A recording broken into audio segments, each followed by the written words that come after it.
Speaker sir, ఆనాడు BRS ప్రభుత్వం ఐటీని హైదరాబాద్కే కాకుండా 2 టైర్ పట్టణాలకు కూడా ఐటీ సేవలు విస్తరించాలని, జిల్లాల్లో నిరుద్యోగ యువతకు అక్కడే ఉద్యోగాలు ఇప్పించాలని నాటి బీఆర్ఎస్ ప్రభుత్వం వరంగల్, ఖమ్మం, నిజామాబాద్, మహబూబ్ నగర్, కరీంనగర్, ఆదిలాబాద్, సిద్దిపేట్ ఇలా అనేక 2 టైర్ పట్టణాల్లో కూడా ఐటీ సేవలు విస్తరించాలని ఐటీ టవర్స్ నిర్మించడం జరిగింది. ఆ రోజుల్లో కొన్ని వేలాది మందికి ఆయా జిల్లాల్లో స్థానిక యువతకు స్థానికంగా ఉద్యోగ అవకాశాలు కల్పించే ప్రయత్నం చేశాం. అయితే ఈ ప్రభుత్వం మరి కారణం ఏదైనా అది ఉద్దేశపూర్వకమా, బట్ ఏదైనా కూడా ఆ ఐటీ టవర్స్ను ఈ ప్రభుత్వం నిర్లక్ష్యం చేస్తూ ఉంది. నిర్లక్ష్యం చేయడం వల్ల గతంలో వచ్చిన కంపెనీలు కొన్ని వెనక్కు వెళ్ళిపోతున్న మాట వాస్తవమా?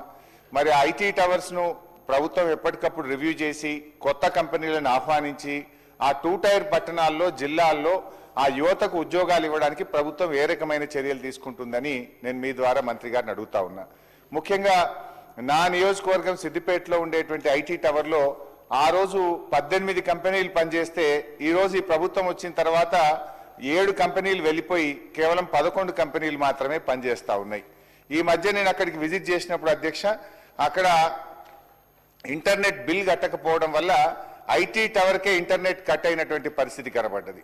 అదేవిధంగా అక్కడ పనిచేసే ఏజెన్సీస్కు అవుట్సోర్సింగ్ ఏజెన్సీస్ ఏదైతే మెయింటెనెన్స్ వాళ్ళు ఉన్నారో వాళ్ళకు డబ్బులు విడుదల చేయకపోవడం వల్ల ఐటీ టవర్లో పనిచేసే సెక్యూరిటీ, స్వీపర్సు, లిఫ్ట్ బాయ్స్ వారికి కూడా ఈ 4 నెలల నుంచి ఇప్పటికి కూడా జీతాలు రానటువంటి పరిస్థితి ఉంది అధ్యక్ష. నేను ముఖ్యంగా మంత్రి గారిని కోరేది ఏంటంటే, వారికి ఆ మధ్య మనం ఒక 3 సంవత్సరాల వరకు ఫ్రీ రెంటల్ ఫెసిలిటీని ఐటీ కంపెనీలకు కల్పించాం. ఇప్పుడిప్పుడే ఆ కంపెనీలు స్టెబిలైజ్ అవుతా ఉన్నాయి. ఆ కంపెనీలు మరో 3 సంవత్సరాలు ఫ్రీ రెంటల్ ఫెసిలిటీని కొనసాగించాలని చెప్పి కోరుతా ఉన్నారు. ఇది మీ దృష్టికి వచ్చిందా? నేను ఒక సిద్దిపేట కోసమే కాదు, ఖమ్మం, వరంగల్, నల్గొండ, మహబూబ్ నగర్, ఆదిలాబాద్ అన్ని పట్టణాల్లో కూడా ఈ 2 టైర్ పట్టణాల్లో ఐటీ కంపెనీలను ప్రోత్సహించడానికి మరో 3 ఏళ్లు ఫ్రీ రెంటల్ ఫెసిలిటీని కొనసాగించాలని, పెండింగ్ బిల్స్ను క్లియర్ చేయాలని, ఇంటర్నెట్ ఫెసిలిటీని బలోపేతం చేయాలని, మరిన్ని కొత్త కంపెనీలను అక్కడ ఆహ్వానించి మరి అక్కడ స్థానిక యువతకు ఉద్యోగ కల్పన కోసం ప్రభుత్వం కృషి చేయాలని మీ ద్వారా కోరుతున్నాను.